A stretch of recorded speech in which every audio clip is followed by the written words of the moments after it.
Tahukah Anda, ginjal setiap hari menyaring sekitar 200 liter darah dan setiap menit kurang lebih 0,13 liter darah menyaring atau filter. Selain itu, ginjal juga memainkan peranan yang penting dalam tubuh kita. Menjaga kesehatan ginjal amatlah penting, karena apabila ginjal kita mengalami masalah atau gangguan, maka akan menimbulkan banyak macam jenis masalah pada tubuh kita. Dalam video ini, saya akan membahas tentang ginjal. Seperti, apa itu ginjal? Fungsi ginjal, penyebab sakit ginjal, makanan yang baik untuk ginjal, pantangan dan cara mengatasinya. Assalamualaikum warahmatullahi ta'ala wabarakatuh. Bertemu sekali lagi di dalam acara The Cure Home Remedy dan saya Sheikh Muhammad Syafiqul Islam. Karena gangguan pada ginjal tidak bisa dianggap ringan. Do you know? Tahukah Anda, pada saat ini diperkirakan 10% dari penduduk dunia terkena penyakit ginjal kronis. Tetapi 9 dari 10 orang tersebut tidak menyadari kondisinya atau tidak tahu bahwa mereka mempunyai masalah sakit ginjal. Coba Anda bayangkan, di Indonesia saja pada tahun 2018 prevalensi PGK meningkat menjadi 0,38 hingga 39%. Jumlah ini meningkat 2 kali lipat dibandingkan dengan tahun 2013, yaitu 0,2%. You will be surprised. Anda akan terkejut bahwa walaupun organ ini kecil, tetapi performanya atau fungsinya sampai membuat kita tetap hidup. Ginjal adalah organ tubuh yang terletak di bawah tulang rusuk bagian belakang dan dekat bagian tengah punggung pada kedua sisi tulang belakang. Ginjal sendiri adalah salah satu organ dengan fungsi vital dalam kehidupan. Ginjal terdiri dari 2 bahagian, yaitu kiri dan kanan. Hal tersebut menunjukkan bahwa ginjal merupakan organ yang sepasang ataupun a pair. Ukurannya kira-kira berkisar 10 hingga 12 cm atau sebesar kepalan tangan or a size of fist. This organ contain about 1 million nephron atau organ ini mengandungi sekitar 1 juta nephron, yaitu saringan darah yang sangat kecil. Organ yang relatif kecil ini memiliki berbagai macam peranan yang penting bagi kesehatan tubuh. Fungsi ginjal. Ginjal setiap harinya akan menyaring sekitar 200 liter darah dan setiap menit akan menyaring kurang lebih 0,13 liter darah seperti yang saya katakan tadi. Selain untuk menyaring darah, convert vitamin D dalam tubuh, dan mengatur keseimbangan asam basa tubuh, ginjal juga memiliki beberapa fungsi lain, yaitu yang pertama, menyaring dan membuang limbah.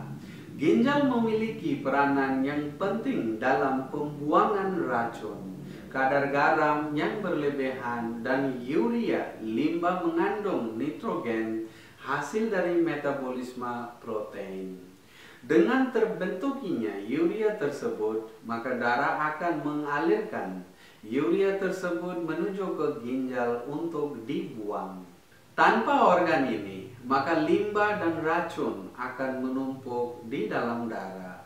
Yang kedua, mengendalikan keseimbangan air. Salah satu fungsi ginjal adalah mengendalikan dan memantau keseimbangan air dalam tubuh.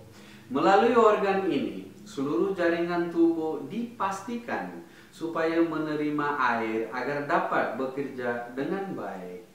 Ginjal akan bereaksi terhadap perubahan kadar air dalam tubuh.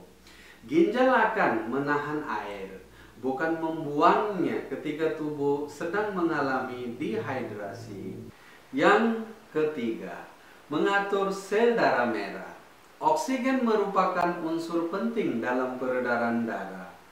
Ketika tubuh tidak mendapatkan cukup oksigen, maka ginjal akan mengeluarkan eritroprotein.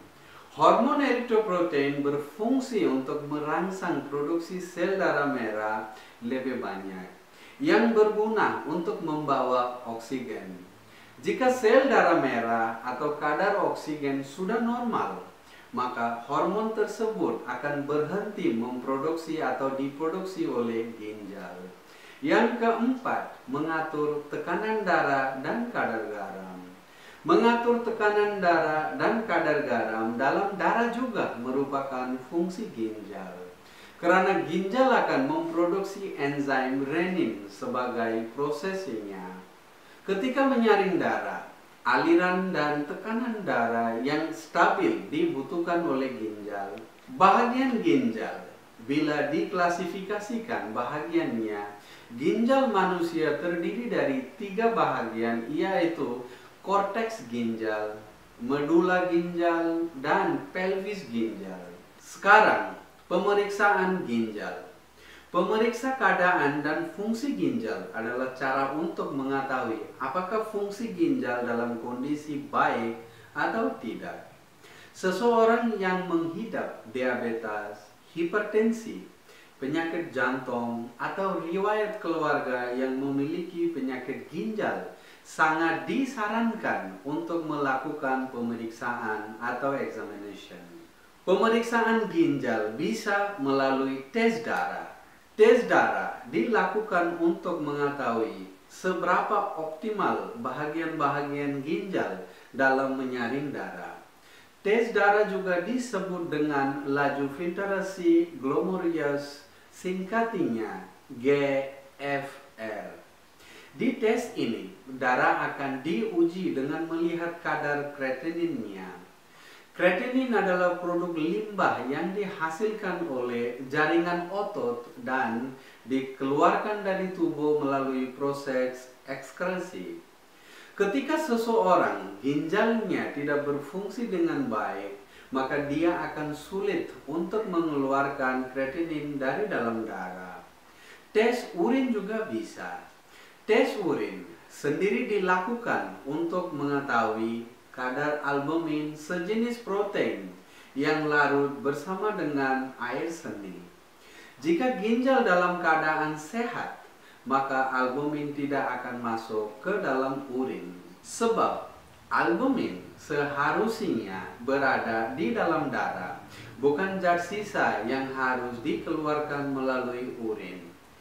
Ciri-ciri dan tanda-tanda sakit ginjal.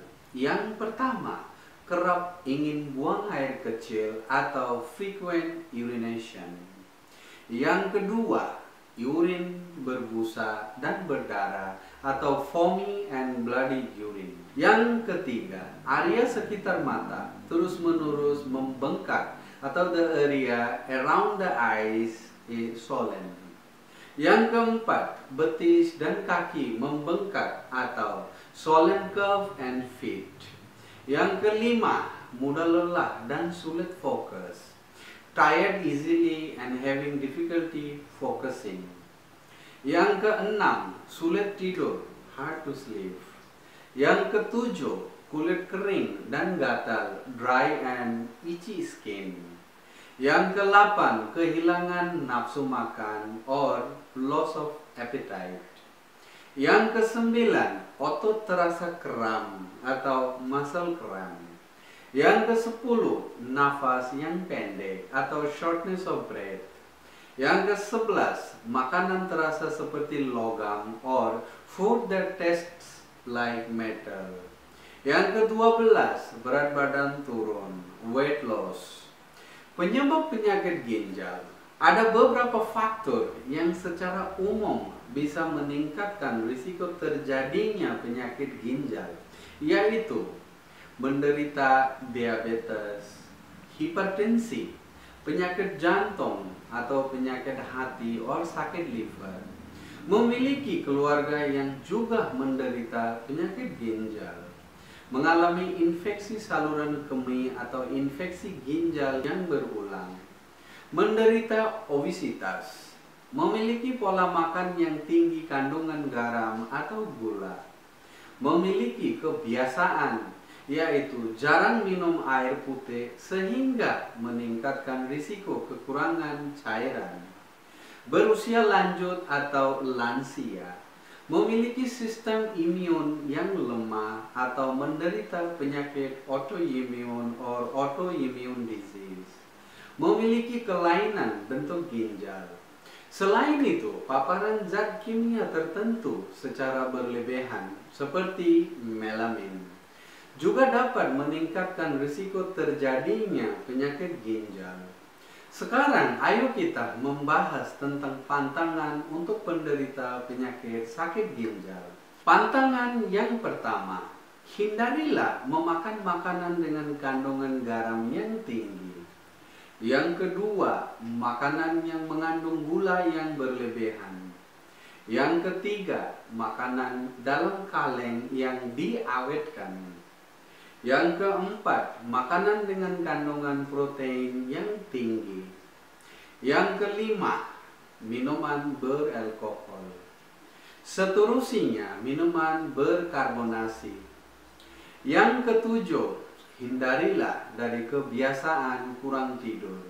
Sekarang, makanan yang baik untuk penderita sakit ginjal. Makanan yang baik untuk kesehatan ginjal yang pertama adalah ikan yang tinggi dengan asam lemak omega 3 seperti salmon dan tuna. Yang kedua, sayuran hijau or green leafy vegetable. Sayuran hijau seperti bayam, kangkung, dan lobak. Yang ketiga, bawang merah atau bawang bombay. Yang keempat, blueberry. Yang kelima, apel. Yang enam, anggur. Yang ketujuh, telur putih tapi moderate amount ataupun sedikit. Yang ke-8, minyak zaitun or olive oil. Ke-9, kubis. Ke-10, bawang putih. Ke-11, ayam tanpa kulit. Ke-12, paprika. Selain dengan mengonsumsi makanan yang sehat setiap hari, tubuh juga perlu olahraga agar semakin sehat. Olahraga untuk penderita sakit ginjal. Berjalan kaki, ini adalah jenis olahraga untuk pengidap sakit ginjal yang sangat mudah untuk dilakukan. Berjalan kakilah selama 30 menit setiap hari secara rutin, waktunya bebas. You can do it anytime. Yang kedua, similar dengan berjalan kaki, yaitu berjogging. Berjogging secara perlahan-lahan. Yang seterusnya, aktivitas fisik seperti berkebun dan sebagainya. Ya teman-teman, mudah-mudahan video ini bisa bermanfaat bagi kita semua. Amin ya rabbal alamin. Assalamualaikum warahmatullahi taala wabarakatuh.